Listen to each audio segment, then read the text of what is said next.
Assalamualaikum warahmatullahi wabarakatuh. Nama saya Renier Marini. Saya guru SMA Negeri 2 Indramayu. Saya akan menjelaskan di sini cara menyelesaikan masalah yang saya hadapi pada materi pokok bahasan gerak parabola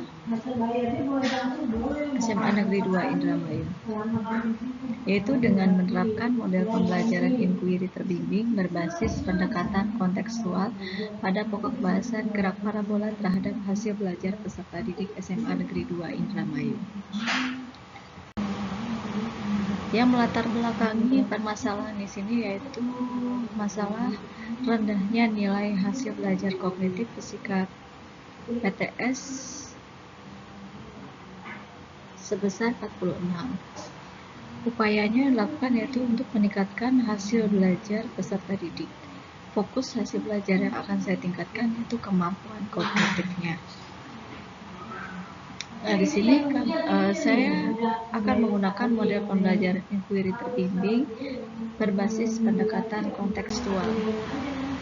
Nah, yang akan saya lakukan di sini yaitu akan dilakukan penelitian tindakan kelas. Tempat penelitiannya di SMA Negeri 2 Indramayu kelas 10-1 MIPA. Waktu penelitian di sini antara bulan September sampai dengan Oktober. Desain penelitian tindakan kelas yang saya lakukan yaitu terdiri dari 3 siklus yang tahapannya setiap siklus yaitu ada perencanaan, implementasi, dan refleksi. Perencanaan di sini saya akan memberikan model pembelajaran inquiry terbimbing berbasis pendekatan kontekstual, kemudian diberikan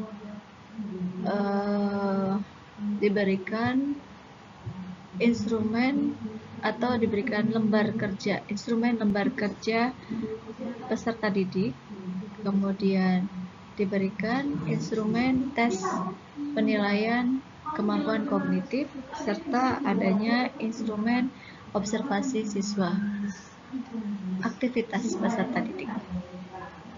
Kemudian setelah itu diberikan perencanaan tersebut diimplementasikan atau diterapkan di dalam kelas. Nah, media pembelajaran yang akan saya gunakan yaitu menggunakan PET, sehingga kegiatan saya lakukan di dalam laboratorium komputer. Peserta didik akan dibagi menjadi 6 anggota kelompok. Satu kelompok terdiri dari 6 anggota, kemudian diberikan lembar kerja dan aktivitas akan dicatat serta diobservasi. 16. Siklus 1, 2, dan 3 diberikan pokok bahasan gerak parabola. Kriteria target penelitian di sini yaitu nilai rata-rata hasil belajar kognitifnya minimal 75. Jadi kalau misalkan dalam 3 siklus tersebut belum tercapai, maka penelitian akan dihentikan karena proses pembelajaran tetap harus berlangsung dan pada pokok bahasan berikutnya akan diberikan tindakan yang lain.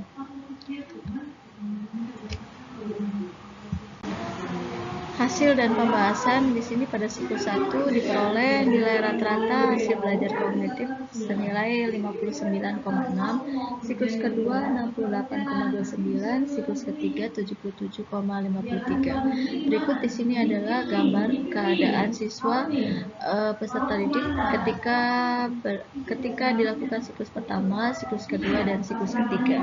Di sini terlihat perbedaannya karena pada siklus pertama anggota kelompok yaitu 6 anggota. Pada siklus kedua dikurangi menjadi 4 anggota dan siklus ketiga menjadi 2 anggota.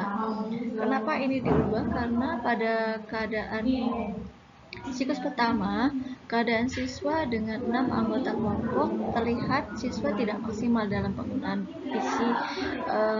Jadi masih ada yang bekerja hanya 2 orang saja atau 3 orang, yang lainnya itu sibuk dengan handphone, ngobrol dan berjalan-jalan di sekitar laboratorium. Yang kedua, ini 4 anggota, terlihat bahwa peserta didik lebih fokus pada yang tidak efektif juga, karena di salah satunya juga punya aktivitas lain di luar, bukan di luar, di lingkungan itu, tapi tidak dalam kelompoknya. Kemudian di siklus ketiga, peserta didik tidak ada kesempatan untuk berkeliaran atau berjalan-jalan di sekitaran. Jadi mereka fokus pada kelompoknya, diskusi kelompoknya.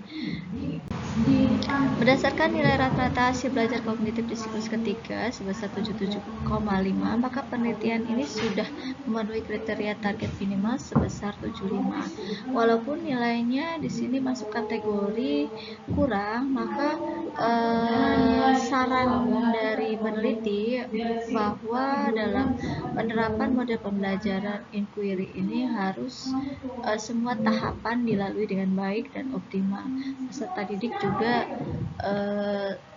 harus, karena ini baru dilakukan atau diberikan model pembelajaran inquiry sehingga mereka belum terbiasa. Mudah-mudahan di materi selanjutnya akan lebih terbiasa lagi dan lebih optimal dalam penggunaan model pembelajaran inquiry.